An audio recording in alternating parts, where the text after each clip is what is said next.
Des plants de thé à perte de vue, mais pas n'importe quel thé.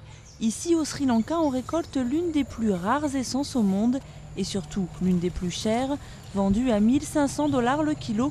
Ce thé vierge blanc se négocie au-delà des prix d'un métal comme l'argent. La raison, les méthodes ancestrales de fabrication imposées par ce maître du thé. Selon la légende, les mandarins chinois employaient des vierges pour couper les feuilles de thé avec des ciseaux d'or. Les feuilles étaient récoltées dans un bol d'or pour être offertes comme présent à l'empereur.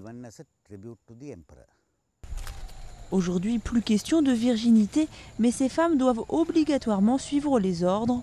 Le premier, ne jamais toucher les précieuses feuilles à main nue pour ne pas les contaminer avec son odeur ou sa sueur.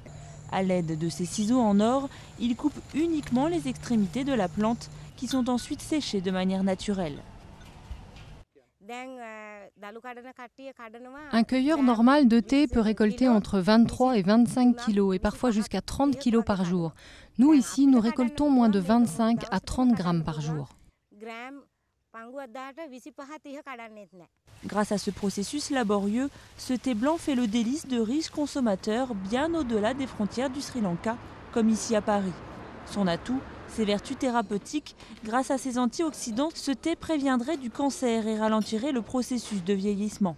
Autre atout, son goût réputé subtil. Déjà que c'est assez doux et en même temps parfumé les thés blancs, mais là c'est incroyablement pur et il y a une note florale, quelque chose un peu fait penser à la forêt, les montagnes, la douceur en fait. Depuis son lancement en janvier dans cette grande maison parisienne, c'est un succès malgré la crise. Un succès qui n'est pas à la portée de tous. Il faut compter 40 € pour une dégustation d'une théière.